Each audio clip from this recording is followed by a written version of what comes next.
Hello friends, welcome all of you on my YouTube channel maths by Upendra sir.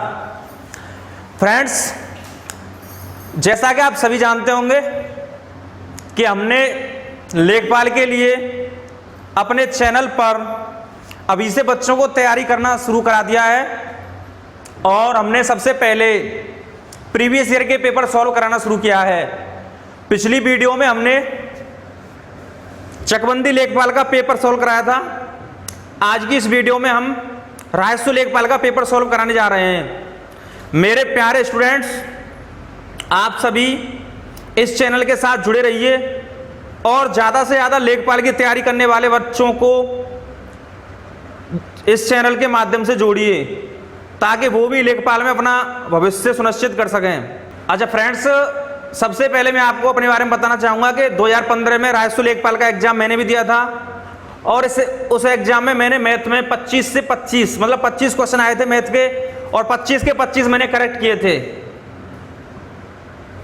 ठीक है friends, आज की इस वीडियो को शुरू करते हैं। आइए देखते हैं पहला क्वेश्चन। क्वेश्चन नंबर 1 है, 60 लीटर मिश्रण में अम्ल और पानी का अनुपात 2:1 है। इसमें कितना लीटर पानी मिलाया जाए ताकि अम्ल और पानी का अनुपात 1:2 हो जाए। In a mixture of 60 litres the ratio of acid and water is 2:1। What amount of water must be added to make the ratio of acid and water as 1:2। तो देखो स्टूडेंट्स, ये मिक्सचर एंड एलिगेशन से पूछा गया question है। 60 litre का total mixture है। हमें जो मिक्सचर गिवन दिया है वो टोटल कितना है, 60 लीटर। टोटल जो मिक्सचर हमें गिवन है वो कितना दिया है, 60 लीटर। अब देखो इस 60 लीटर मिश्रण में अम्ल और पानी का अनुपात 2:1 है, तो इसका मतलब है हमें एसिड और वाटर का रेशियो दिया है। कितना रेशियो दिया है, 2:1। हमसे कहा गया आगे कि इसमें कितने लीटर पानी और मिलाया जाए। इसका मतलब है इसमें हमें कुछ पानी ऐड करना है। पानी हमें ऐड करना है इसमें ताकि अम्ल और पानी का अनुपात 1:2 हो जाए। तो स्टूडेंट्स देखो, रेशियो पहले अम्ल और पानी का था 2:1, अब हो गया 1:2। क्यों हुआ? क्योंकि हमने इसमें कुछ पानी मिला दिया। अब भाई देखो, किसी बर्तन में मिक्सचर भरा हुआ है, इसमें एसिड और वाटर है। जैसे एसिड मान लो 50 लीटर और वाटर है 20 लीटर, और हमने इसमें 10 लीटर वाटर मिला दिया, तो एसिड जितना पहले था उतना ही रहेगा। तो इसका मतलब है हमें यहाँ पर एसिड का रेशियो समान करना पड़ेगा, क्योंकि हमने पानी में चेंज किया है ना कि एसिड में। इसीलिए हम एसिड के रेशियो को कैसा कर लेंगे, समान। एसिड पहले कितना यूनिट था, 2, आज कितना है, 1। इसको 2 बना दो, किससे गुणा कर देंगे, 2 से। तो यहाँ पे भी 2 से गुणा करना पड़ेगा। तो 2:1 था पहले, अब कितना हो गया, 2:4 हो गया। तो इसको मिटा के मैं लिख सकता हूं 2:4। तो देखो, वाटर का जो रेशियो था पहले 1 था, अब 4 हो गया। कितना वाटर ऐड किया यहाँ पर, 3। कितना ऐड किया, 3। तो देखो यहाँ पर जो टोटल मिक्सचर दिया है वो कितना दिया है, 60 लीटर। और यहाँ पर जो टोटल मिक्सचर है उसका रेशियो कितना है, 2:1। अगर टोटल देखें तो कितना हो जाएगा, 2 और 1 3। तो इसका मतलब है 3 यूनिट का मान किसके बराबर है, 3 यूनिट का मान किसके बराबर है, 60 लीटर के। और हमसे पूछ रहा है भाई कितना पानी मिलाया गया, पानी कितना ही मिलाया गया, 3 यूनिट, और 3 यूनिट का मान 60 लीटर के बराबर है, तो आंसर हो जाएगा 60 लीटर। तो इसका जो ऑप्शन नंबर होगा, सी करेक्ट। नेक्स्ट क्वेश्चन, वर्गीकृत आंकड़ों का माध्य अवकलित करते समय हम मानते हैं कि बारंबारताएं। ऑप्शन दिए हैं, सभी वर्गों पर समान रूप से बंटित हैं, वर्गों के वर्ग अंकों पर केंद्रित हैं, वर्गों की ऊपरी सीमाओं पर केंद्रित हैं, वर्गों की निम्न सीमाओं पर केंद्रित हैं। While computing mean of grouped data, we assume the frequencies are, option number A दिया है evenly distributed over all the classes। दूसरा ऑप्शन दिया है centered at the class marks of the classes। तो यहां पर जो हमें क्वेश्चन पूछा है वो सांख्यिकी से पूछा है। किससे पूछा है, सांख्यिकी से। तो सबसे पहले हम थोड़ा डिस्कस कर लेते हैं, जो भी इसमें दिया है, जो भी वर्ड इसमें दिया है हम उसका डिस्कस कर लेते हैं पहले कि कौन क्या होता है। देखो यहाँ पर जो डाटा दिया है वो ग्रुप डाटा दिया है, ग्रुप्ड। तो देखो डाटा 2 प्रकार का होता है, एक होता है वर्गीकृत, एक होता है अवर्गीकृत। तो यहाँ पर जो डाटा प्रयोग किया जा रहा है वो ग्रुप डाटा है। कौन सा डाटा है, ग्रुप्ड डाटा, जिसको बोलते हैं वर्गीकृत। एक होता है अनग्रुप्ड डाटा, अनग्रुप्ड डाटा जिसमें आंकड़े आंकड़े दिए हों सीधे सीधे, वो कहलाता है अनग्रुप्ड, और जो एक टेबल में दिया हो वो कहलाता है ग्रुप डाटा। तो देखो यहाँ पर क्या है, जैसे मान लेता हूं मैं ग्रुप डाटा लेता हूं, कोई मैंने ले लिया किसी परीक्षा के छात्रों के मार्क्स ले रहा हूं, यहाँ पे समझें ध्यान से, थ्योरेटिकल क्वेश्चन है। देखो मैंने यहाँ पर ले लिया डाटा, ले रहा हूं मैं यहाँ पर 0 से 10 मार्क्स ले लिए मैंने, 10 से 20 मार्क्स ले लिए, 20 से 30 मार्क्स ले लिए, 30 से 40 ले लिए और 40 से 50 ले लिए। हमने यहाँ पर कुछ छात्र, मैंने टोटल छात्र मान लीजिए, वो परीक्षा मान ली, मैंने टोटल कितने मार्क्स की है, 50 मार्क्स की। तो ये मार्क्स हो गए, यहाँ पे क्या हो गए, मार्क्स। इसको बोलते हैं देखो लोअर लिमिट, क्या बोलते हैं, लोअर लिमिट। इसको बोलते हैं अपर लिमिट, क्या बोलते हैं, अपर लिमिट। क्लियर है। अब देखो मान लो 50 मार्क्स की कोई परीक्षा है और किसी परीक्षा में 50 मार्क्स की किसी परीक्षा में मान लो 0 से 10 के बीच मार्क्स आए 8 छात्रों के, 10 से 20 मार्क्स आए 12 छात्रों के, 20 से 30 मार्क्स आए 15 छात्रों के, 30 से 40 मार्क्स आए 5 छात्रों के और 40 से 50 मार्क्स आए 10 छात्रों के। अब देखो यहाँ पे एक होता है इसमें क्लास मार्क्स, क्लास मार्क्स। ये क्लास मार्क्स क्या होता है, जो इंटरवल दिए होते हैं ना, इंटरवल जो दिए होते हैं उनका मिड पॉइंट, मिड वैल्यू होती है उनकी। तो इंटरवल की मिड वैल्यू निकालें, देखो 0 और 10 कितना हो गया, 10 और 10 का आधा करेंगे कितना आएगा, 5। 10 और 20 के बीच में क्या आएगा, 15। 20 और 30 के बीच में क्या आएगा, 25। 30 और 40 के बीच में क्या आएगा, 35। और 40 और 50 के बीच में आएगा 45। अब देखो यहां पर सब कुछ हमें पता चल गया। अब क्वेश्चन क्या कह रहा है, ध्यान दें। ये कह रहा है while computing mean of grouped data be assume the frequency are. अच्छा ये फ्रीक्वेंसी है भाई, ये क्या है, फ्रीक्वेंसी, बारंबारता, जिसको क्या बोलते हैं, बारंबारता। अब ये कह रहा है कि जब हम ग्रुप डाटा का समांतर माध्य निकालते हैं तो हम मान के चलते हैं कि फ्रीक्वेंसी, पहला ऑप्शन दिया है सभी वर्गों पर समान रूप से बंटते हैं। हम मानकर चलते हैं भाई फ्रीक्वेंसी के सभी वर्ग, ये वर्ग हैं भाई वर्ग, इन वर्गों पर समान रूप से बंटते हैं। ऐसा हो सकता है कि सभी छात्रों के बराबर मार्क्स आ जाएं, तो ये पॉसिबल नहीं है। तो ये ऑप्शन कैसा हो जाएगा, ए ऑप्शन कैसा हो गया, गलत। क्लियर है, ऐसा पॉसिबल नहीं है कि फ्रीक्वेंसी सभी की कैसी हो जाए, समान। दूसरा ऑप्शन अभी बाद में देखते हैं, पहले तीसरा देखें। हम मानकर चलते हैं कि बारंबारताएं वर्गों की ऊपरी सीमाओं पर केंद्रित हैं। हम ऐसा मानकर चलते हैं जो अपर लिमिट होती है वही बारंबारता होती है। ऐसा पॉसिबल है, ऐसा पॉसिबल नहीं है कि सभी छात्रों की जो जब सभी छात्रों के जो मार्क्स हैं वो अपर लिमिट के बराबर आ जाए, ये भी पॉसिबल नहीं है। तीसरा ऑप्शन भी कैसा है, सी ऑप्शन भी कैसा है, इनकरेक्ट। चौथा ऑप्शन दिया है कि हम मान के चलते हैं वर्गों की निम्न सीमाओं पर केंद्रित हैं। हम मान के चलते हैं जो फ्रीक्वेंसी है वो निम्न सीमाओं पर केंद्रित हैं, तो ये ऑप्शन भी कैसा हो जाएगा, इनकरेक्ट। तो ए भी इनकरेक्ट है, सी भी इनकरेक्ट है, डी भी इनकरेक्ट है। तो ऑप्शन नंबर कौन सा करेक्ट होगा, बी। बी इस क्वेश्चन का करेक्ट आंसर होगा। उसमें दिया है कि वर्गों के वर्ग अंकों पर केंद्रित हैं। तो वर्गों के ये वर्ग हैं, ये किस पर केंद्रित हैं, स्टूडेंट्स के मार्क्स पर, उनके अंकों पर केंद्रित हैं। तो ऑप्शन नंबर कौन सा करेक्ट है, बी। नेक्स्ट क्वेश्चन है, यदि किसी धनराशि पर ब्याज 1 पैसा प्रति रुपया प्रति महीना है तो वार्षिक ब्याज दर का परसेंट क्या होगा। If the interest on a sum of money be 1 paisa per rupee per month, what is the rate percent per annum. किसी धनराशि पर जो ब्याज है वो 1 पैसा प्रति रुपया है भैया। मतलब यह प्रिंसिपल अगर 1 रुपया हो, प्रिंसिपल अगर 1 रुपया हो तो इंटरेस्ट कितना है, 1 पैसा। 1 रुपये पर 1 पैसे का ब्याज है, इंटरेस्ट, सॉरी 1 पैसा है ये। इंटरेस्ट कितना है, 1 पैसा। आगे दिया है तो 1 पैसा प्रति माह। अच्छा टाइम कितना दिया है, 1 महीना, 1 मंथ। तो हमसे पूछ रहा है भाई रेट ऑफ इंटरेस्ट बताओ, R% पूछ रहा है हमसे। तो सीधे सीधे इंटरेस्ट क्या होता है भाई, इंटरेस्ट बराबर होता है PRT/100। इंटरेस्ट क्या होता है, PRT/100। तो इंटरेस्ट 1 पैसा है तो इंटरेस्ट की जगह पे 1 लिख दो भाई। प्रिंसिपल कितना है, 1 रुपया। देखो यहाँ पैसा है, यहाँ रुपया है, तो 1 रुपये में कितने पैसे हो गए, 1 रुपये में 100 पैसे हो गए। तो प्रिंसिपल कितना पैसा हो गया, 100। अच्छा रेट ऑफ इंटरेस्ट कितनी है हमसे पूछ रहा है, टाइम कितना है 1 महीना, लेकिन ब्याज हम वार्षिक कैलकुलेट करते हैं तो 1 महीने को अगर हम वर्ष बनाएंगे तो 1/12 हो जाएगा, तो टाइम आ जाएगा 1/12 और ये कितना है 100। अब देखो यहाँ पे 100 से 100 कट गया, 12 का इधर मल्टीप्लाई हो जाएगा तो रेट कितने परसेंट आ जाएगी 12%। Option number D is the correct. Next question, किसी काम में एक पुरुष एक महिला से दुगना तेज है। सही है भाई, पुरुष तो वैसे भी तेज होते हैं महिलाओं से। किसी काम में एक पुरुष एक महिला से दुगना तेज है और एक महिला एक लड़के से दुगनी तेज है।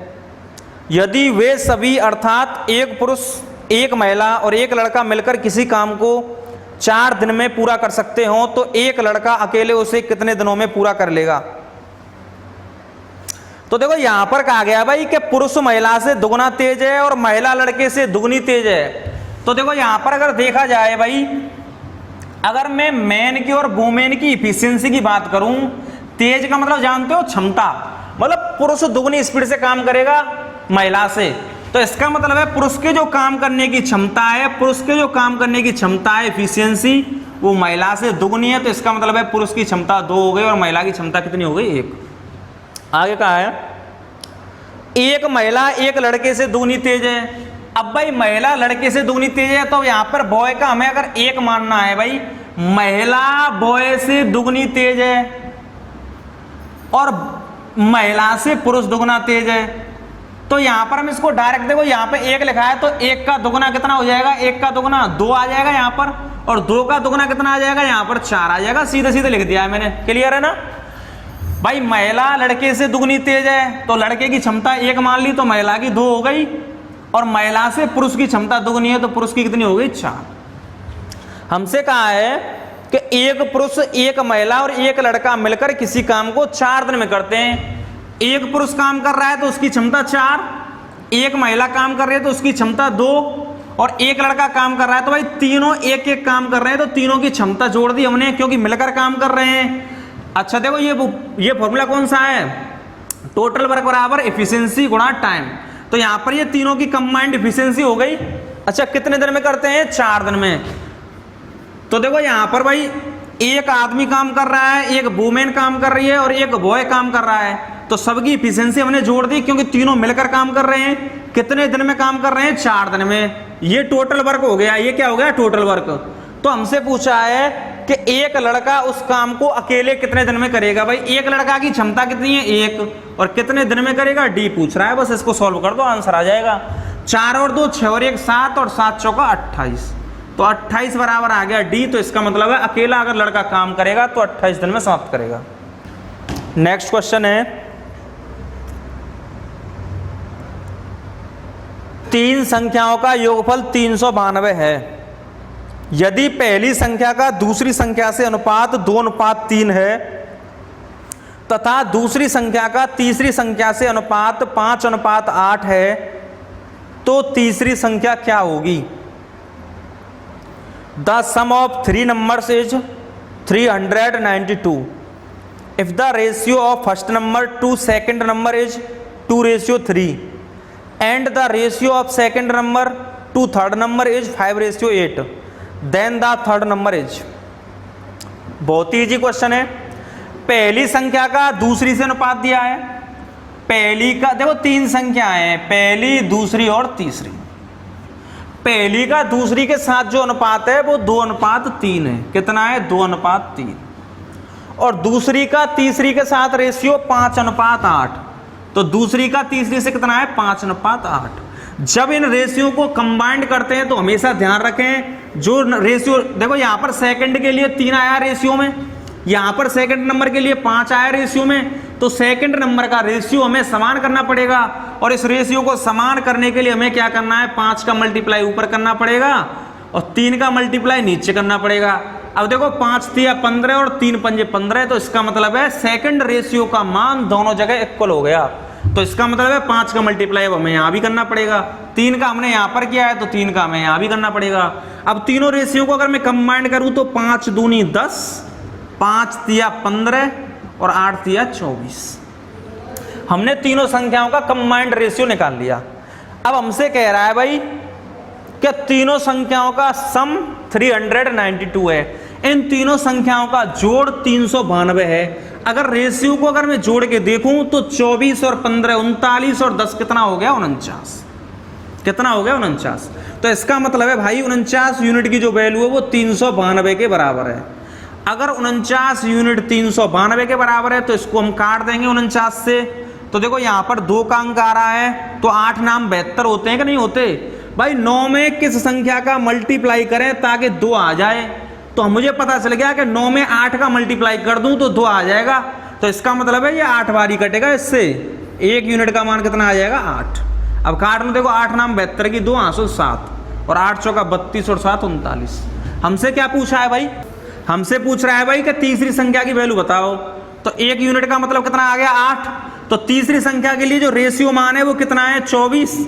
तो इसका मतलब है हमसे 24 यूनिट की वैल्यू पूछ रहा है। तो 24 यूनिट की वैल्यू आ जाएगी 8 चौका 32 की 2 आंसुल 3 8 दूनी 16 और 3 19। तो इसका मतलब है जो आंसर आएगा वो कितना आएगा 192। Option number D is the correct. Next question है, एक पहिए की त्रिज्या 21 सेंटीमीटर है, 792 मीटर की दूरी तय करने में उसे कितने चक्कर लगाने होंगे। The radius of a wheel is 21 centimetre, how many rounds will it take to cover the distance of 792 metres. भाई एक पहिया है, देखो सुनो भाई, यहां पर एक पहिया है। अब ये पहिया चक्कर लगा रहा है, तो देखो जब ये एक चक्कर लगाएगा तो ये किसके बराबर चलेगा, जब ये पहिया पूरा एक चक्कर लगाएगा तो इसका मतलब है ये अपनी परिधि के बराबर चलेगा। भाई जिसकी इस पहिए की जो परिधि है जब तक ये पूरी तरह घूम नहीं जाएगी तब तक एक चक्कर पूरा नहीं होगा। तो इसका मतलब है ये पहिया अपनी परिधि के बराबर चलेगा एक चक्कर में। फिर दूसरे चक्कर जब लगाएगा तो ये 2 बार परिधि के बराबर चलेगा, ऐसे ही ये चक्कर लगाता रहेगा। ठीक है, तो यहां पर पहिए की जो त्रिज्या दी है, रेडियस, वो कितनी दी है 21 सेंटीमीटर। इस पहिए की जो रेडियस दी है वो कितनी दी है 21 सेंटीमीटर। तो हमसे कह रहा है कि 792 मीटर की दूरी तय करने में उसे कितने चक्कर लगाने पड़ेंगे।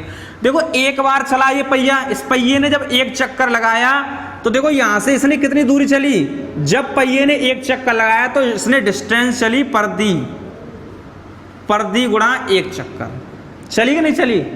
अच्छा, जब इसने 2 चक्कर लगाए तो डिस्टेंस चली परिधि गुणा 2। अच्छा, अब ये अगर मान के चलो n चक्कर लगाता है तो दूरी कितनी चलेगा परिधि गुणा n, क्योंकि भाई बार बार हम चक्करों की संख्या का मल्टीप्लाई कर रहे हैं। जब 1 चक्कर लगाया तो 1 परिधि के बराबर चला, जब 2 चक्कर लगाया तो 2 परिधि के बराबर चला, जब n चक्कर लगाएगा तो n परिधि के बराबर चलेगा। तो इसका मतलब है इसको दूरी कितनी चलनी है भाई, दूरी चलनी है इसको, इस पहिए को दूरी जो चलनी है वो चलनी है, एक सेकंड, 792 मीटर। तो इसका मतलब है डिस्टेंस 792 मीटर है बराबर परिधि कितनी हो जाएगी इसकी 2 पाई आर। तो पाई का मान 22/7, रेडियस कितनी है 21 सेंटीमीटर। अब देखो ये मीटर है और ये सेंटीमीटर है, तो इसको सेंटीमीटर बनाने के लिए 100 का मल्टीप्लाई कर देंगे तो ये भी सेंटीमीटर हो गया गुणा n। अब देखो यहां पर 7 से इसको काटूंगा 3 बार कटेगा 21। अच्छा 22 से इसको काटूं या 22 दिया 66 से काट दूं तो 66 एकम 66 13 और 132, तो 66 दूनी 132। 2 से काटेंगे 6 बार कटेगा तो n का मान आ जाएगा 6 गुणा 100 बराबर 600। इसका मतलब है इस पहिए को कितने चक्कर लगाने पड़ेंगे 600। तो इसका जो करेक्ट आंसर है वो है option number D. Next question, एक त्रिभुजाकार खेत का परिमाप 540 मीटर है और इसकी भुजाओं का अनुपात 5:12:13 है। इस खेत का क्षेत्रफल कितना होगा। The perimeter of a triangular field is 540 metres and the ratio of its sides is 5:12:13। What will be the area of this field. देखो सुनो भाई, साइड का जो रेशियो दिया है हमें, ट्रायंगल की जो साइड्स का रेशियो दिया है वो कितना दिया है 5:12:13। इस रेशियो को देखकर हमें यह पता चल रहा है कि ये कैसी ट्रायंगल की साइड है, राइट एंगल ट्रायंगल, मतलब ये समकोण त्रिभुज की साइड है। कैसी त्रिभुज की साइड है, ये समकोण की, क्योंकि तुम जानते होंगे कि समकोण त्रिभुज में 2 भुजाओं के वर्गों का योग तीसरी भुजा के वर्ग के बराबर होता है। 5 का 25, 12 का 144, 144 और 25 169, तो 13 का 169। क्लियर है। इसका मतलब है ये ट्रायंगल कैसा हो गया समकोण त्रिभुज। ठीक है भाई, तो देखो मैंने यहाँ पर एक समकोण त्रिभुज बना लिया। अच्छा, इसमें सबसे बड़ी भुजा कौन सी होगी? हाइपोटेनस। तो इसका मतलब है 13 करोड़ हो जाएगा, 13 यूनिट। 5 और 12 कोई सा मान सकते हैं, आधार और लंब। हमसे क्या दिया है सवाल में? इस क्वेश्चन में हमें दिया है कि त्रिभुजाकार खेत का परिमाप 540 मीटर है। तो इसका मतलब ये बाउंड्री जो दी है ना भाई, यही परिमाप है। और ये कितना दिया है? 540 मीटर। तो 13 और 12 25 और 5 30। इसका मतलब है 30 यूनिट का मान कितना है? 540। 0 से 0 काटेंगे, 1 यूनिट का मान आ गया 18। हमसे पूछा है कि इस खेत का क्षेत्रफल कितना होगा, इस खेत का एरिया। तो भाई ट्रायंगल का एरिया कैसे निकालते हैं? 1/2 गुणा बेस गुणा हाइट से। तो ये आ जाएगा 1/2। बेस कितना है इसका? 5 यूनिट। तो देखो 1 यूनिट का मान 18 है, तो 5 यूनिट का मान कितना आएगा? 90। क्लियर है ना भाई? 1 यूनिट का मान 18 है, तो 5 यूनिट का कितना आएगा? 90 गुणा हाइट कितनी है? 12 यूनिट। 1 यूनिट का मान 18 है, तो 12 का आ जाएगा 12 गुणा 18। तो 12 गुणा 18 आ जाएगा 12 अट्ठे 96 की 6 आंसू 9 और 12 कम 12, 12 और 9 21। अब देखो यहाँ पर 2 से काट दूं इसको, 108 बार कट जाएगा। ये 9 का मल्टीप्लाई कर दूं, 9 अट्ठे 72 और 9 एकम 9 और 1 0 आ जाएगी। तो आंसर आ जाएगा 9720 वर्ग metre. Option number B is the correct. Next question है, एक स्कूटर और एक मोपेड के मूल्यों का अनुपात 9:5 है। यदि एक स्कूटर का मूल्य एक मोपेड के मूल्य से 4200 रुपये अधिक है, तो मोपेड का मूल्य क्या होगा? The prices of a scooter and a moped are in the ratio of 9:5। If a scooter costs rupaye 4200 more than a moped, then the price of the moped. बहुत ही जी क्वेश्चन है। एक स्कूटर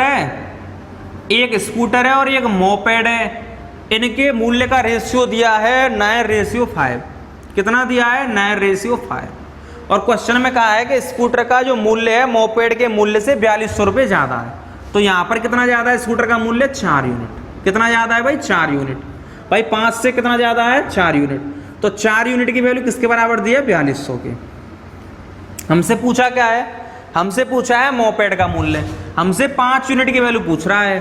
तो 4 यूनिट की वैल्यू 4200 है, तो यहाँ से 1 यूनिट की निकाल लो। 4 एकम 4 और 4 पंजे 20।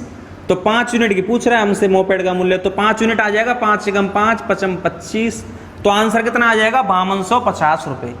Option number B is the correct. अगला क्वेश्चन है, एक व्यक्ति अपनी यात्रा का 2/11 भाग ट्रेन द्वारा, 17/22 भाग कार द्वारा तथा शेष 1 किलोमीटर पैदल चलकर तय करता है।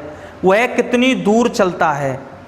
तो देखो यहाँ पर दिया है एक व्यक्ति अपनी यात्रा का 2/11 भाग ट्रेन द्वारा। देखो सुनो भाई, ट्रेन से चला 2/11, ट्रेन से चला 2/11 और 17/22 भाग चला कार द्वारा। कार से गया 17/22 और रिमेनिंग 1 किलोमीटर पैदल गया है। वॉकिंग करते हुए गया 1 किलोमीटर। देखो यहाँ पर किलोमीटर में दिया है, यहाँ पर हमें हिस्सा दिया है। पूरे मैथ में हमेशा ध्यान रखें, जहां कभी फ्रैक्शन का प्रयोग हो, जहां कभी फ्रैक्शन का प्रयोग हो तो उस फ्रैक्शन को हटाने के लिए उनका ले लें एलसीएम। क्या ले लें? एलसीएम। तो एलसीएम आएगा 11 और 22 का कितना आएगा? 22। हमने मान ली ये 22 क्या है, ये हमने डिस्टेंस मान ली। भाई जो एलसीएम आया वही क्या मान ली हमने? टोटल डिस्टेंस मान के चलो वो 22 किलोमीटर चलता है। तो 22 का ट्रेन द्वारा गया 2/11, तो 22 का 2/11 हम निकाल सकते हैं भाई। x से करोगे तो टाइम लगेगा। तो 22 का 2/11, 11 दूनी 22 और 2 दूनी 4। तो कितना गया ट्रेन से? 4 रेशियो। अच्छा 22 का 17/22 निकालें तो 22 से 22 कट जाएगा, कितना आएगा? 17। तो इसका मतलब है कार द्वारा गया 17 यूनिट। तो 17 और 4 21। तो 22 मानी थी दूरी हमने, 21 तो उसने चल ली। 17 और 4 21 चला गया। तो पैदल कितना जाएगा? पैदल गया 1 यूनिट। कितना गया पैदल? 1 यूनिट। 17 और 4 21 और 1 कितना चला? 22। और हमने 22 ही तो मानी थी। अब पैदल वो गया कितना है? 1 किलोमीटर। तो इसका मतलब है 1 यूनिट किसके बराबर आ गया? सीधे सीधे 1 किलोमीटर के। और हमसे क्या पूछा है? हमसे पूछ रहा है कि वह कितनी दूर चलता है। तो कितनी दूर चलता है वो? 22 यूनिट। 1 किलोमीटर बराबर 1 यूनिट का मान 1 किलोमीटर है, तो 22 यूनिट का कितना आ जाएगा? सीधे सीधे 22 किलोमीटर। तो इस क्वेश्चन का जो आंसर आएगा वो आएगा 22 किलोमीटर। नेक्स्ट क्वेश्चन है, 50 प्रेक्षणों के एक समूह का मानक विचलन 8 है। यदि प्रत्येक प्रेक्षण को 2 से गुणा किया जाए तो मानक विचलन का मान क्या होगा? The standard deviation of a set of 50 observation is 8। If each observation is multiplied by 2 then the value of standard deviation will be. तो देखो सबसे पहले यहां पर जो स्टैंडर्ड डेविएशन दिया है उसका एक फॉर्मूला होता है। स्टैंडर्ड डेविएशन का एक फॉर्मूला होता है और वो होता है under root sigma D square बटे एन। भाई स्टैंडर्ड डेविएशन मानक विचलन, इसको क्या बोलते हैं हिंदी में? इसको बोलते हैं मानक विचलन। तो मानक विचलन निकालने के लिए जो फॉर्मूला होता है वो होता है एच डी बराबर under root sigma D square बटे एन। अच्छा यहां पर एन क्या है? यहां पर एन ऑब्जर्वेशन है, प्रेक्षण। ऑब्जर्वेशन का मतलब क्या है? प्रेक्षण। और यहां पर सिग्मा डी कैसे निकालते हैं भाई? यहां पर सिग्मा डी निकालते हैं, सिग्मा डी बराबर आता है एक्स माइनस के मीन, एक्स माइनस के मीन से। अब देखो क्वेश्चन में क्या दिया है? क्वेश्चन में दिया है कि 50 प्रेक्षणों के एक समूह का मानक विचलन 8 है। मतलब ऑब्जर्वेशन कितनी है? 50, और इनका स्टैंडर्ड डेविएशन कितना दिया है? 8। 50 ऑब्जर्वेशन का डेविएशन 8 है। हमसे कह रहा है कि 50 ऑब्जर्वेशन है, प्रत्येक में अगर 2 का मल्टीप्लाई कर दिया जाए तो नया मानक विचलन क्या होगा? अगर हम हर प्रेक्षण में 2 का मल्टीप्लाई कर रहे हैं तो इसका मतलब है मानक विचलन भी 2 गुना हो जाएगा। तो आंसर कितना आएगा इसका? 16। तो क्वेश्चन का जो आंसर आएगा वो 16 आएगा। Option number D is the correct. लेकिन हम इसका थोड़ा सा अगर कंसेप्ट समझाएं, थोड़ा इसका बेसिक समझाएं तो ध्यान दें इधर। भाई हमें कैसे पता चलेगा कि ये दुगना ही होगा? तो इस चीज को समझें जरा। तो देखो इस चीज को समझने के लिए मान लेते हैं हम, देखो x के मान मान लेते हैं हम। देखो यहां पर जो ऑब्जर्वेशन दिए हैं क्वेश्चन में वो 50 दिए हैं। हम थोड़ा कम ऑब्जर्वेशन समझते हैं। जैसे मैंने मान लिया n बराबर 5 ऑब्जर्वेशन है। कितनी है? 5। जैसे मैंने 5 के मान मान लिए, यहां पर मैंने 7 मान लिया, 7 और 3 10, 10 और 2 12, 12 और 5 17, और 17 और 3 20। तो मैंने 5 ऑब्जर्वेशन मान ली। तो देखो सिग्मा डी निकालने के लिए चाहिए x माइनस एम। तो सबसे पहले मीन निकालूंगा। मीन कैसे निकालते हैं? इन ऑब्जर्वेशन का सम कितना है भाई? इन ऑब्जर्वेशन का सम बटे कितनी नंबर है ये? तो सम अगर करोगे तो 7 और 3 10 और 2 12 और 5 17 और 3 20, और 20 में 5 से भाग देंगे तो मीन कितना आ जाएगा? 4 आ जाएगा मीन। और हमें चाहिए सिग्मा डी। तो देखो सिग्मा डी हमें चाहिए, तो सिग्मा डी के लिए हमें क्या करना पड़ेगा? x माइनस के एम करना पड़ेगा। तो x माइनस एम करेंगे तो कितना आएगा? 7 में से 4 गया तो 3, 3 में से 4 गया तो -1, 2 में से 4 गया तो माइनस का 2, 5 में से 4 गया तो 1, और 3 में से 4 गया तो माइनस का 1। लेकिन हमें चाहिए सिग्मा डी स्क्वायर। तो सिग्मा डी स्क्वायर कितना आएगा? 3 का स्क्वायर 9, 1 का स्क्वायर 1, 2 का स्क्वायर 4, 1 का स्क्वायर 1 और 1 का स्क्वायर 1। तो यहां से अगर हमें चाहिए सिग्मा, देखो ये तो हमने डी स्क्वायर निकाला है, तो सिग्मा डी स्क्वायर का मतलब है इन सबको ऐड कर देंगे तो ये आ जाएगा 9 और 1 10, 10 और 4 14, 15 और 1 16। ये कितना आ गया? 16। सिग्मा डी स्क्वायर का मान आ गया 16। तो हमें चाहिए एच डी का मान। तो एच डी कितना आएगा? एच डी आएगा under root sigma D square कितना है? 16 बटे ऑब्जर्वेशन कितनी है?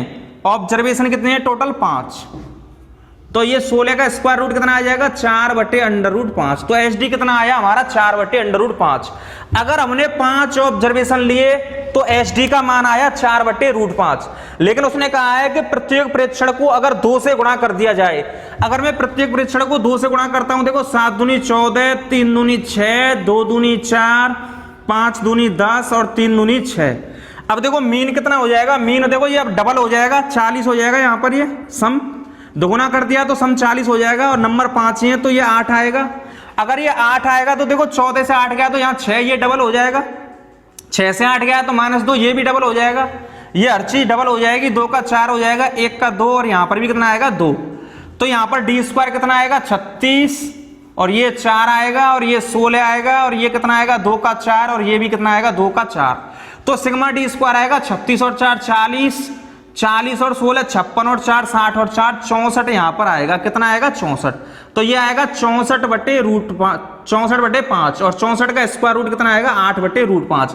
इसका मतलब ये हुआ भाई ऑब्जर्वेशन पहले 5 थे तो आ रहा था 4 बटे रूट 5 एच डी, लेकिन अब कितना आया है? 8 बटे रूट 5। भाई हर ऑब्जर्वेशन में अगर 2 से मल्टीप्लाई किया तो SD 8/√5 आया, तो इसका मतलब है SD कितना गुना हो गया, अब 2 गुना। तो अब यहां से ध्यान रखें हमेशा कि ऑब्जर्वेशन में जितने नंबर से मल्टीप्लाई करेंगे SD भी उतना ही गुना हो जाएगा। तो इस क्वेश्चन का जो आंसर आएगा वो कितना आएगा, 16। नेक्स्ट क्वेश्चन, 1, 6, 8, 3, 2 के माध्य और माध्यिका का योगफल बताइए। तो देखो यहां पर नंबर दिए हैं 1, 6, 8, 3 और 2। हमें चाहिए मीन और मीडियन, मीन चाहिए और क्या चाहिए, मीडियन। तो हमें पूछा है माध्य और माध्यिका का योगफल बताइए। तो मीन क्या होता है भाई, सबको ऐड कर देंगे, कितना हो गया, 2 और 3 5 और 8 13 और 6 19 और 1 20। सम ऑफ ऑब्जर्वेशन बट्टे टोटल ऑब्जर्वेशन, तो सम कितना हो गया, सबका 20 हो गया। और कितनी ऑब्जर्वेशन है, 1 2 3 4 5, तो मीन आ जाएगा कितना, आ जाएगा 4। मीन आ गया 4। अब चाहिए मीडियन। तो मीडियन के लिए हमेशा ध्यान रखें, सबसे पहले डाटा को आरोही क्रम में लगाते हैं, असेंडिंग ऑर्डर में। तो आरोही क्रम में लगाएंगे तो 1 2 3 8 और 6। तो मीडियन क्या होता है, n+1/2। देखो यहां पर जो डाटा दिया है वो n का जो मान दिया है 1 2 3 4 5, एक ऑड नंबर दिया है। अगर n का मान एक ऑड नंबर होता है तो मीडियन होता है n+1/2 टर्म। तो n+1/2 तो 5 नंबर है, तो 5 और 1 6/2। तो कौन सा टर्म हो जाएगा, थर्ड टर्म। और थर्ड टर्म का जो मान है वो कितना दिया है, 3। तो इसका मतलब है मीडियन कितनी हो जाएगी, 3। तो हमसे कह रहा है भाई मीन और मीडियन का सम बताओ। तो सम कितना हो जाएगा मीन और मीडियन का, 4 और 3 7। तो इस क्वेश्चन का जो आंसर आएगा वो आएगा 7। Option number B is the correct. Next question है, x के किस मान के लिए निम्नलिखित आंकड़ों का बहुलक 27 होगा। तो हमें कुछ आंकड़े गिवन है इस क्वेश्चन में। 25 दिया है, कॉमा 26 दिया है, फिर कॉमा 27 दिया है, फिर 23 दिया है, उसके बाद 27 26 24, 27 26 24, फिर आगे x दिया है, फिर 27 26 25 25, 27 26 25 और 25। तो हमसे पूछा है कि x के किस मान के लिए आंकड़ों का बहुलक 27 होगा। तो हमें देखो बहुलक 27 लाना है। बहुलक का मतलब होता है जो संख्या ज्यादा बार आती है। तो यहां पर 27 कितने बार आ रहा है, 3 बार। और 27 से देखो 26 भी यहां पर कितने बार आ रहा है, 1 2 3 बार। अगर x का मान देखो यहां पर x का मान अगर हम 27 ले लें तो 27 इसमें 4 बार हो जाएगा, 26 3 बार। तो इसका मतलब है बहुलक 27 हो जाएगा। बहुलक का मतलब है जो संख्या ज्यादा बार आ रही है। तो हमें बहुलक 27 ही करना है। और 26 भी 3 बार आ रहा है, 27 भी 3 बार आ रहा है। तो इसका मतलब है बहुलक 27 करने के लिए x का मान क्या होना चाहिए, 27 ही होना चाहिए, ताकि 27 इसमें मैक्सिमम नंबर बार आएगा, 4 बार आएगा। क्लियर है। तो इस क्वेश्चन का जो आंसर है वो option number D is the correct. Next question है, ट्रायंगल एबीसी में यदि कोण ए बराबर 90, ए बराबर 25 सेंटीमीटर, बी बराबर 7 सेंटीमीटर, तो tan बी का मान क्या होगा। In are triangle ABC if कोण A equal to 90 degree, A बराबर 25 सेमी, बी बराबर 7 सेमी, then what is the value of tan B. एक ट्रायंगल दिया है ए बी सी जिसमें एंगल ए 90 डिग्री है। तो इसका मतलब है हमें ये वाला एंगल कितना मानना पड़ेगा, ए मानना पड़ेगा, क्योंकि एंगल ए कितना है 90 डिग्री। तो इसको मैंने ए मान लिया, इसको बी मान लिया और इसको मैंने मान लिया सी। तो एंगल ए कितना दिया है 90 डिग्री। स्मॉल ए बराबर 25 सेंटीमीटर और बी बराबर 60 सेंटीमीटर। तो देखो ए के सामने वाली भुजा ए हो जाएगी, तो ए बराबर कितना दिया है 25 सेंटीमीटर। ए के सामने वाली भुजा ए और बी के सामने वाली बी हो जाएगी, तो बी बराबर दिया है उसने 7 सेंटीमीटर। तो हमसे पूछ रहा है वो tan बी का मान क्या होगा। tan बी का मान क्या होगा। देखो सबसे पहले ये हाइपोटेनस चाहिए हमें। तो देखो हाइपोटेनस अगर हम निकालेंगे तो हमेशा ध्यान रखें 7 25 और 24 का एक पेयर होता है समकोण त्रिभुज की भुजाओं का, जिसको हम ट्रिपलेट्स बोलते हैं। क्या बोलते हैं, ट्रिपलेट्स। भाई कहीं भी अगर तुम्हें जैसे 7 24 और 25, अगर तुम्हें कहीं भी 7 और 25 दिखे तो तीसरी भुजा 24 होगी। अगर दो भुजा 7 और 24 दिखे तो तीसरी 25 होगी। तो ये एक पेयर होता है, इसको ध्यान रखें। तो इसका मतलब है हाइट कितनी आ जाएगी, 24 आ जाएगी। तो हमसे पूछ रहा है tan बी। tan का मान होता है परपेंडिकुलर बटे बेस। tan बराबर होता है लंब बटे आधार। तो देखो b के लिए पूछ रहा है, तो b के सामने वाली भुजा क्या हो जाएगी, लंब। भाई b एंगल के लिए पूछ रहा है, तो b के सामने वाली भुजा परपेंडिकुलर हो जाएगी, तो कितनी हो जाएगी 7, और बेस कितना हो जाएगा 24। तो आंसर आ जाएगा 7/24। हाइपोटेनस वही रहता है, ठीक है। तो इसका जो आंसर है वो correct option number B. Next question है, दो संख्याओं का महत्तम समापवर्तक HCF और लघुत्तम समापवर्तक LCM क्रमशः 12 और 2448 है। यदि संख्याओं का अंतर 60 है तो संख्याओं का योगफल क्या होगा? The HCF and LCM of two numbers are 12 and 2448 respectively. If the difference of the numbers is 60 then the sum of the number is. हमें क्वेश्चन में गिवन है दो संख्याओं का HCF और LCM, तो हमें क्वेश्चन में दिया है HCF और HCF कितना दिया है हमें? 12। HCF 12 दिया है और LCM दिया है 2448। और जो दोनों नंबर है उनका डिफरेंस कितना दिया है? दोनों नंबर का जो डिफरेंस दिया है वो दिया है 60। कितना डिफरेंस दिया है? 60। तो देखो यहां पर मैं इस सवाल को x और y से भी कर सकते हैं और डायरेक्ट भी कर सकते हैं।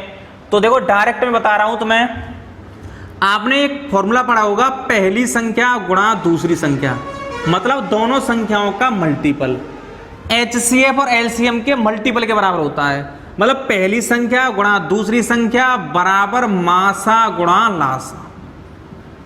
पढ़ा है? HCF कितना है? 12। LCM कितना है? 2448। देखो हमेशा ध्यान रखें कि जो नंबर होते हैं ना, ये नंबर हमेशा HCF से डिवाइड होते हैं। भाई देखो मासा संख्याओं को विभाजित करता है, मासा संख्याओं को विभाजित करता है तथा मासा लासा को भी विभाजित करता है। तो इसका मतलब है लासा का जो फैक्टर होगा उसमें मासा होगा। तो इसको मैं 12 के मल्टीपल में तोड़ सकता हूं। कैसे? 12 दूनी 24, 0 और 12 चौका 48। तो यहां पे आ गया 12। मतलब मैंने क्या किया, लासा को मासा का मल्टीपल बना लिया, क्योंकि मासा लासा को विभाजित करता है। अगर मैं 204 के दोबारा से फैक्टर करूं तो देखो ये आ जाएगा, ये 17 से कट रही है, 17 कम 17 बचे 3 और 17 दूनी 34 12 बार। तो इसको मैं दोबारा से लिख सकता हूं 12 गुणा 17। तो यहां से एक पेयर बन गया। क्या पेयर बन गया? 12 गुणा 12 गुणा 12 गुणा 17। ये जो हमने पेयर बनाया है ये पहली संख्या गुणा दूसरी संख्या का मल्टीपल ही तो है। तो इसका मतलब है एक पेयर मैंने मान लिया पहली संख्या और दूसरा पेयर मान लिया मैंने दूसरी संख्या। तो देखो 12 गुणा 12 कितना आएगा? 144 गुणा ये आ जाएगा 17 दूनी 34 की 4 हासिल 3, 17 कम 17 और 3 20। मैंने मान लिया पहला नंबर है 144, दूसरा नंबर है 204। इन दोनों नंबर का डिफरेंस कितना है? 60। देखो 204 से 144 घटाओगे तो कितना आएगा? 60 आएगा। तो हमसे पूछा है इन दोनों का सम कितना होगा, तो बस इनको जोड़ दो वही आंसर हो जाएगा। तो 144 और 204 हो जाएगा 4 और 4 8 और ये आंसर आ जाएगा 348। तो इसका मतलब है उन दोनों नंबर का जो सम होगा वो कितना होगा? 348। नेक्स्ट क्वेश्चन, एक त्रिभुज का परिमाप 30 सेंटीमीटर है और इसका क्षेत्रफल 30 सेंटीमीटर स्क्वायर है। यदि त्रिभुज की सबसे बड़ी भुजा की लंबाई 13 सेंटीमीटर है तो त्रिभुज की सबसे छोटी भुजा क्या होगी? The perimeter of a triangle is 30 centimetre and its area is 30 centimeter square. If the length of the largest side of the triangle is 13 centimeter, then what is the smallest side of the triangle? देखो सुनो भाई, एक त्रिभुज है उसका perimeter दिया है 30 centimetre, area भी दिया है 30 सेंटीमीटर स्क्वायर और कर्ण दिया है सबसे बड़ी भुजा 13 सेंटीमीटर। देखो जहां कहीं भी 13 आए ना तो 13 एक ट्रिपलेट्स में आता है, उसका नाम है 5 12 और 13। भाई 13 कहीं दिख जाए तो 5 12 13 मानकर चेक कर लेंगे हम कि ये सही है या गलत। 5 12 13 होती है समकोण त्रिभुज की भुजाओं का एक पेयर, इसको बोलते हैं ट्रिपलेट्स। ऐसे बहुत सारे नंबर होते हैं जो कि आपको डायरेक्टली पता होना चाहिए। जब हम मेंसुरेशन की क्लास पढ़ाएंगे तो हम ये ट्रिपलेट्स आपको वहां पे याद करा देंगे। देखो 5 12 13 एक समकोण त्रिभुज की भुजाएं होती हैं, तो इसका मतलब है सबसे बड़ी भुजा क्या होती है? हाइपोटेनस। हाइपोटेनस कितना हो गया? 13। कर्ण 5 और 12 कोई भी मान लो इन दोनों में से, ये हो गई 5 और 12। अब देखो सुनो भाई, इसका पेरीमीटर दिया है, परिमाप कितना दिया है क्वेश्चन में? 30। परिमाप का मतलब होता है बाउंड्री। अब जोड़ के देख लो, बाउंड्री 30 हो रही है नहीं हो रही, 13 और 12 25 और 5 30, जो कि करेक्ट है। एरिया भी कितना दिया है 30, तो समकोण त्रिभुज का एरिया कैसे निकालते हैं 1/2 बेस आधार गुणा लंब 12, तो 2 से काटेंगे 6 बार, तो आंसर वो एरिया कितना आ गया 30। भाई पेरीमीटर भी 30 दिया है, एरिया भी 30 दिया है, तो हमने 5 12 13 भुजा मानकर देखी तो दोनों बात सेटिस्फाई हो रही हैं, तो इसका मतलब है उस त्रिभुज की साइड्स 5 12 और 13 ही हैं। तो हमसे पूछ रहा है कि त्रिभुज की सबसे छोटी भुजा क्या होगी, तो इस त्रिभुज की सबसे छोटी भुजा हो जाएगी 5, ये इस क्वेश्चन का आंसर हो जाएगा। क्वेश्चन का आंसर तो यहीं से हमें पता चल जाता अगर हमको 5 12 13 का पेयर पता होता। तो इस क्वेश्चन का जो आंसर आएगा वो कितना आएगा 5 सेंटीमीटर। नेक्स्ट क्वेश्चन, एक आयताकार मेज की ऊपरी सतह का परिमाप 28 मीटर है और इसका क्षेत्रफल 48 मीटर स्क्वायर है। मेज के कर्ण की लंबाई क्या है? The perimeter of a top surface of a rectangular table is 28 metre and its area is 48 metre square. What is the length of the hypotenuse of the table? एक आयताकार टेबल की, आयताकार टेबल है उसकी वो ऊपरी सतह में दी है। ऊपरी सतह के बारे में बताया गया है कि ऊपरी सतह का परिमाप 28 मीटर। मान लीजिए इस टेबल की जो ऊपरी सतह है उसकी लंबाई मैंने L मान ली और चौड़ाई मैंने क्या मान ली B मान ली, तो पेरीमीटर हो जाएगा इसकी बाउंड्री। तो आयत का परिमाप होता है 2L + B। 2L + B का मान हमें दिया है 48। 2 से इसको काटेंगे 24 बार कटेगा, तो L + B का मान कितना आ जाएगा 24। आगे हमें दिया है क्वेश्चन में कि मेज का क्षेत्रफल 48 मीटर है, तो आयत का क्षेत्रफल होता है L × B। L × B कितना दिया है 48। अब देखो यहां से आप इक्वेशन सॉल्व ना करें, डायरेक्टली हिट एंड ट्रायल से देखें। देखो 48 किन किन संख्याओं का मल्टीपल होता है? देखो 8 और 6 का मल्टीपल 48 होता है। अच्छा यहां से L + B 24 आ गया। अच्छा ये परिमाप ये 28 मीटर दिया है, ये मैंने गलत लिख लिया, सॉरी। देखो सुनो, ये परिमाप हमें 28 मीटर दिया है, तो ये आएगा यहां से 14, वो गलत लिख लिया हमने। उसका जो परिमाप दिया है वो 28 दिया है, तो L + B कितना आया 14। तो देखो ऐसी दो संख्याएं बताओ जिनका अगर हम ऐड करें तो 14 आए और जिनका अगर गुणा करें तो 48 आए। तो देखो 8 × 6 कितना होता है 48 और 8 और 6 कितना होता है 14। तो इसका मतलब है उस मेज की जो लंबाई चौड़ाई है वो हो गई 8 और 6। तो हमसे पूछा है मेज के कर्ण की लंबाई क्या है। देखो ये वाली साइड 8 हो गई, ये वाली साइड 6 हो गई, तो सीधे सीधे ये कर्ण कितना हो जाएगा 10। तो इसका मतलब है मेज का जो कर्ण होगा हाइपोटेनस वो कितना हो जाएगा 10 मीटर। ये 6 8 10 समकोण त्रिभुज की भुजाओं का एक पेयर होता है जो कि आपको डायरेक्टली पता होना चाहिए। अगर नहीं पता है तो हम इसको पाइथागोरस थ्योरम से भी निकाल सकते हैं। √8 का स्क्वायर + 6 का स्क्वायर बराबर आएगा 10। अगला क्वेश्चन दिया है, यदि एक वृत्त की परिधि उसके व्यास से 18.6 सेंटीमीटर अधिक है तो वृत्त का व्यास क्या होगा। देखो यहां पर दिया है कि एक वृत्त की परिधि उसके व्यास से 18.6 सेंटीमीटर अधिक है। देखो मान लीजिए ये कोई सर्किल है, तो ये सर्किल की क्या होती है, ये वाली ये इसकी परिधि होती है और ये क्या होता है इसका व्यास होता है। भाई ये क्या हो गई सरकमफ्रेंस और ये हो गया डायमीटर। क्लियर है? और डायमीटर किसके बराबर होता है 2 × r के, रेडियस का दोगुना होता है। तो हमसे कहा है कि सरकमफ्रेंस व्यास से ज्यादा है, तो परिधि और जो व्यास का अंतर हमें क्वेश्चन में दिया है, परिधि माइनस व्यास कितना दिया है क्वेश्चन में, परिधि और व्यास का जो अंतर दिया है वो 18.6 सेंटीमीटर दिया है। परिधि क्या होती है 2πr, व्यास क्या होता है 2r, बराबर कितना है 18.6। तो हमसे क्वेश्चन में क्या पूछ रहा है, वृत्त का व्यास हमें 2r की वैल्यू पूछ रहा है। तो यहां से सीधे सीधे 2r कॉमन ले लो, 2r कॉमन लेंगे तो π - 1 बचेगा, बराबर कितना है 18.6। तो ये आ जाएगा 2r गुणा पाई का मान 22/7, 22/7 में से 1 घटाएंगे तो 15/7 आएगा, बराबर कितना है 18.6। तो यहां से सीधे सीधे 2r बराबर आ जाएगा, 2r बराबर आ जाएगा 18.6 गुणा 7/15। 15 से इसको काटेंगे, 15 × 1 = 15, बचे 3, 15 दूनी 30 और 15 चौका 60। 7 का मल्टीप्लाई कर देंगे, 7 चौका 28 की 8, हासिल 2, 7 दूनी 14 और 2 16 की 6, हासिल 1, 7 एकम 7 और 1, तो आंसर आ जाएगा 8.68 centimetre. Option number C is the correct. Next question है, किसी संख्या में 8% जोड़ने और 3% घटाने से प्राप्त संख्याओं के बीच का अंतर 407 है, मूल संख्या क्या है? देखो सुनो भाई, मान लीजिए ये कोई नंबर हो गया, हमने ये कोई नंबर मान लिया, तो सबसे पहले इस संख्या का किसी संख्या में 8% जोड़ा है। देखो भाई, सबसे पहले इस नंबर में कितना जोड़ा है, इसमें पहले 8% जोड़ा, ये नंबर 8% जोड़ने के बाद जितना हुआ, फिर उसके बाद इस नंबर में से 3% घटाया, इस नंबर में से दोबारा में कितना घटाया, 3%। भाई ये कोई नंबर मान लिया हमने, ये क्या मान लिया हमने, कोई नंबर, इस नंबर में पहले 8% जोड़ा, जोड़ने के बाद जो नंबर आया और इसके बाद 3% घटाया, घटाने के बाद जो नंबर आया, इन दोनों जो नंबर का डिफरेंस है वो कितना दिया है, 407।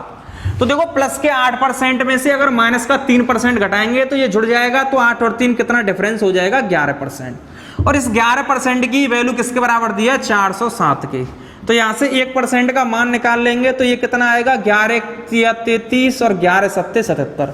1% का मान 37 आया, हमसे वो नंबर पूछ रहा है, तो उस नंबर का जो मान है वो कितना परसेंट होगा, 100%। तो 100% कितना आएगा, 3700। तो क्वेश्चन का आंसर कितना आ जाएगा, 3700। Option number C is the correct. Next question है, बजट से पहले किसी कार की कीमत 30% बढ़ाई जाती है और बजट में फिर 10% बढ़ाई जाती है, कार की कीमत में कुल परसेंट वृद्धि क्या है? The price of a car is increased by 30% before the budget and in the budget it is increased by 10% again, the total percentage increase in the price of the car is.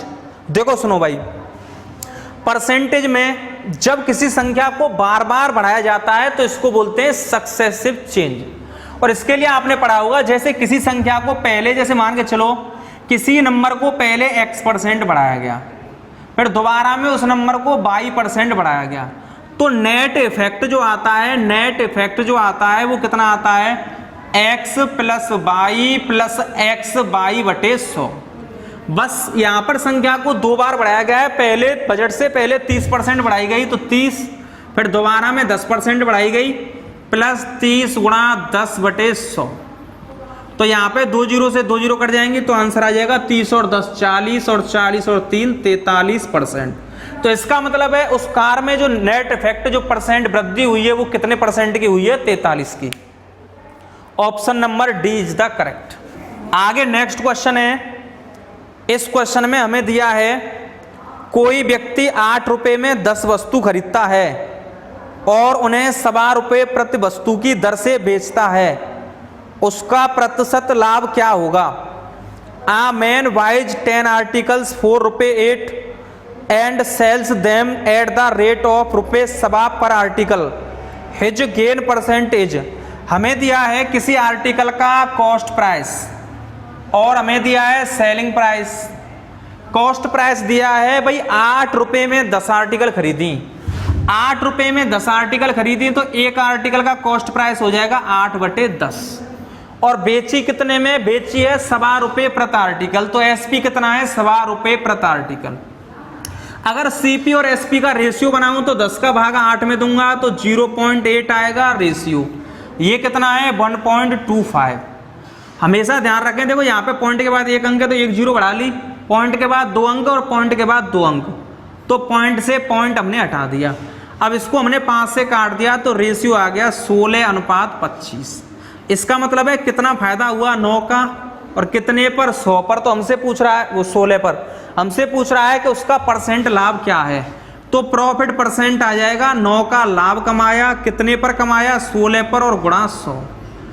इसको solve करेंगे, ये 4 बार cut जाएगा 4 से, ये 25 बार cut जाएगा, 225/4% आएगा। ये answer जो आएगा वो आएगा 56 सही 1/4%। तो इस क्वेश्चन का जो करेक्ट आंसर होगा वो ऑप्शन नंबर डी होगा, 56 सही 1/4%। नेक्स्ट क्वेश्चन है, कोई धनराशि साधारण ब्याज पर 10 वर्षों में अपनी 2 गुनी हो जाती है, ब्याज की दर क्या है? कितना आसान क्वेश्चन है। आज sum of money doubles itself in 10 years at the simple interest, what is the rate of interest. देखो यहां पर दिया है कि 10 वर्षों में अपनी दुगनी हो गई धनराशि, तो मैंने मान लिया प्रिंसिपल धन कितना है, मैंने 1 रुपया ही मान लिया, और ये 1 रुपया 10 साल में कितना हो गया, 2 रुपया हो गया। अगर 1 रुपया 10 साल में 2 रुपया हो जाता है, देखो 2 तरीके से कर सकते हैं यहाँ पे। तो देखो यहाँ पर रेट कितना मिला, 1 मिला, सॉरी ब्याज कितना मिला हमें, इंटरेस्ट कितना मिला, 1 मिला। भाई 1 रुपये पर 1 ब्याज मिला तो कितनी हो गई रेट, 100%। भाई 100% अगर धन है तो उस पर 100% ही ब्याज मिला, तो इसका मतलब है रेट 100% हो गई कितने सालों में, 10 साल में। अगर रेट 100% है तो 1 साल में रेट कितनी हो जाएगी, 10%। तो सीधे सीधे 10% आंसर आ जाएगा। अगर हम इसको फॉर्मूले से करें तो फॉर्मूला भी पढ़ा होगा, इंटरेस्ट बराबर प्रिंसिपल गुणा रेट गुणा टाइम बटे 100। इंटरेस्ट कितना है 1, प्रिंसिपल कितना है 1, रेट हमसे पूछ रहा है, टाइम कितना है 10 और बटे कितना है 100। 0 से 0 कटेगी तो r बराबर कितना आ जाएगा, 10%। तो इसका मतलब है ब्याज की जो वार्षिक दर होगी वो 10% होगी। Option number C is the correct. Next question है, 300 ग्राम के चीनी के विलयन में 40% चीनी है, इसमें कितनी चीनी मिलाई जाए ताकि विलयन में चीनी 50% हो जाए। देखो 300 gram of sugar solution has 40% sugar in it, how much sugar should be added to make it 50% in the solution. देखो यहां पर दिया है कि 300 ग्राम का एक चीनी का विलयन है, उसमें चीनी 40% दी है। देखो भाई 40% शुगर है, शुगर कितनी दी है 40%, तो 40 और अदर, देखो शुगर अगर 40% है तो अदर कितना हो जाएगा 60%। तो देखो यहां से रेशियो कितना आएगा इनका 2:3, शुगर और अदर का रेशियो आ गया 2:3। इसमें कितनी चीनी मिलाई जाए ताकि चीनी कितनी हो जाए 50%। अगर चीनी 50% है तो अदर भी 50% हो जाएगा, रेशियो कितना हो जाएगा 1:1। तो देखो क्वेश्चन में कहा गया है कि इसमें कितनी चीनी ऐड की जाए, तो हमने क्या मिलाई है, चीनी मिलाई है, तो इसका मतलब है अदर सेम होना चाहिए। और सेम करने के लिए देखो यहाँ पे अदर जो है वो 3 है, तो 3 का मल्टीप्लाई कर देंगे। तो देखो 3 यहाँ पर हो गया, अदर 3 यहाँ पर हो गया। चीनी 2 थी पहले, अब कितनी हो गई है 3। तो चीनी कितनी मिलाई गई है, यहाँ पर 1 ही तो मिलाई गई है। भाई चीनी का रेशियो पहले 2 था, अब 3 हो गया, कितना बढ़ गया 1।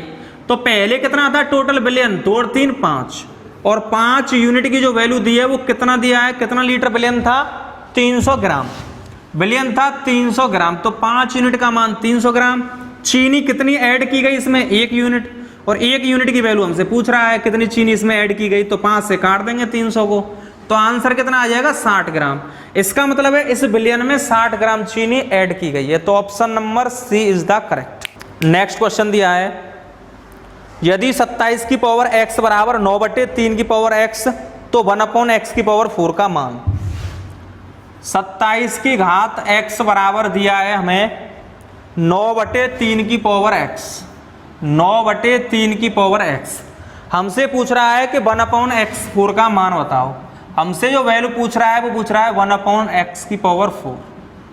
तो देखो यहाँ पर 27, देखो दोनों साइड पर अगर बेस समान होगा तो हम अगर दोनों साइड का बेस समान होगा तो हम घातों को बराबर रख देते हैं। तो सबसे पहले बेस समान करेंगे, तो 27 का मतलब हो गया 3 का क्यूब, और ऊपर कितनी है इस पर x बराबर 9 का मतलब हो गया 3 का स्क्वायर, और बटे 3 की पावर कितनी है x। तो देखो 3 की पावर यहाँ पर हो जाएगी 3x मल्टीप्लाई हो जाएगा, बराबर यहाँ पर कितनी हो जाएगी 3 की पावर, घात ऊपर जाएगी घट जाएगी तो 2 - x। आधार समान है तो घात बराबर हो जाएंगी, 3x बराबर आ जाएगा 2 - x। x को इधर ले आएंगे तो 4x बराबर कितना आएगा 2।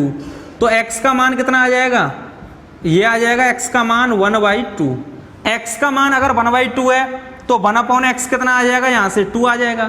भाई x का उल्टा 1/x, तो 1/2 का उल्टा 2, तो x का मान 1/x का मान कितना आ गया 2। तो ये कितना है 1/x की पावर 4, तो इसका आंसर आ जाएगा 2 की पावर 4 बराबर 16। इस क्वेश्चन का जो आंसर होगा वो ऑप्शन नंबर बी।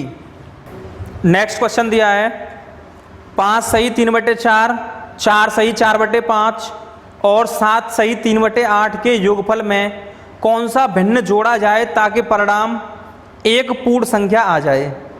देखो भाई यहां पर एक दिया है हमें फ्रैक्शन 5 सही 3/4, एक फ्रैक्शन दिया है 5 सही 3/4, दूसरा दिया है 4 सही 4/5। तीसरा फ्रैक्शन दिया है हमें 7 सही 3/8। अब इनके योगफल में हमें ऐसी संख्या जोड़नी है ताकि ये एक पूर्ण संख्या आ जाए, मतलब पॉइंट में ना आए, होल नंबर आ जाए। तो देखो ये हो जाएगा 4 पंजे 20 और 3 23/4। ये हो जाएगा 24/5 और ये हो जाएगा 56 और 3 59/8। तो हमसे पूछा है कि इनके योगफल में, तो पहले इनको जोड़ लें। देखो जोड़ेंगे इनको, 4 और 8 का एलसीएम 8, 8 पंजे कितना एलसीएम आ जाएगा 40। 4 का भाग 40 में देंगे 10 बार जाएगा तो 23 धाड़े 230। 5 का भाग देंगे 40 में 8 बार जाएगा, 8 चौका 32 की 2, 8 दूनी 16 और 3 19। 8 का देंगे 40 में 5 बार जाएगा, 5 9 45 की 5, आंसुल 4, 55 25 और 4 29। तो ये आ जाएगा 2 और 5 7, 3 और 9 12 और 9 21 की 1, आंसुल 2 और 2 4 और 1 5 और 2 7। तो ये आ गया 717/40। 717/40 में कौन सी संख्या जोड़ी जाए ताकि यह एक पूर्ण संख्या आ जाए। देखो यहाँ पर हर में 40 आ रहा है। अब देखो जिस ऑप्शन में 40 आ रहा होगा सबसे पहले उसको चेक करें। तो ऑप्शन नंबर डी में दिया है 3/40। अब देखो अगर हम इसमें 3/40 जोड़ दें, अगर हम इसमें 3/40 जोड़ दें तो ये आ जाएगा 720/40 और जो कि कट के आ जाएगा 18, जो कि एक पूर्ण संख्या है। तो इस क्वेश्चन का जो आंसर आएगा वो कितना आएगा 3/40। क्लियर है? लास्ट क्वेश्चन बचा है। लास्ट क्वेश्चन है 930.25 के वर्गमूल से कौन सा सबसे छोटा भिन्न घटाया जाए जिससे प्राप्त परिणाम एक पूर्ण संख्या आ जाए। देखो हम इसको ऑप्शन से भी कर सकते हैं सीधे सीधे। हमें एक दिया है, संख्या दिया है, देखो ऑप्शन से सवाल को करें तो जल्दी हो जाता है। यहां पर दिया है देखो 930.25, देखो 930.25 दिया है हमें। हमसे कह रहा है पहले इसका स्क्वायर रूट निकालो, फिर इसमें से कौन सी भिन्न घटाएं ताकि ये एक पूर्ण संख्या आ जाए। तो देखो होल नंबर, फिर से देखो होल नंबर से ही लगातार 2 क्वेश्चन पूछ लिए हैं। पहला ऑप्शन दिया है 2/3, दूसरा ऑप्शन दिया है 1/2, तीसरा ऑप्शन दिया है 1/6 और चौथा ऑप्शन दिया है 4/3। देखो इसको सॉल्व करेगा तो 0.666, तो ये आंसर कभी हो नहीं सकता भाई। यहां पर देखो अगर आप इसका स्क्वायर रूट निकालोगे तो पीछे 5 है तो 5 जरूर आएगा, क्योंकि 5 का अगर हम वर्ग करते हैं तो 25 होता है और 25 का स्क्वायर रूट निकालते हैं तो 5 आता है। तो इसका मतलब है पीछे 5 आएगा और जिस ऑप्शन में पीछे 5 आएगा हमें उसी फ्रैक्शन को घटाना पड़ेगा। तो देखो इसका आ गया 0.5, ये आ रहा है 0.1, फिर 1 फिर 1। देखो ये तो इनफाइनाइट तक जा रहे हैं, ये तो कभी हो ही नहीं सकते। ऐसे ये आ रहा है 0.339, सॉरी ये भी ऐसे ही 111। तो आंसर कौन सा होगा 1/2। अगर इसमें से अगर हम 0.5 घटा दें तो ये क्या आ जाएगा, एक होल नंबर आ जाएगा। क्लियर है भाई? तो ऑप्शन का भी ध्यान रखें एग्जाम में। फ्रेंड्स आज की क्लास में हमने राजस्व लेखपाल का प्रीवियस ईयर का पेपर सॉल्व कराया है। मुझे पूरी उम्मीद है ये वीडियो आपको पसंद आएगा। इस वीडियो को ज़्यादा से ज़्यादा लाइक करें, शेयर करें एंड सब्सक्राइब करें। अगर आपको लेखपाल में अच्छा स्कोर लाना है, मैथ में अगर आपको 100% स्कोर लाना है तो मेरे चैनल से जुड़े रहें। मैं आपको विश्वास दिलाता हूं कि आपका मैथ में 100% स्कोर अवश्य आएगा। Thank you.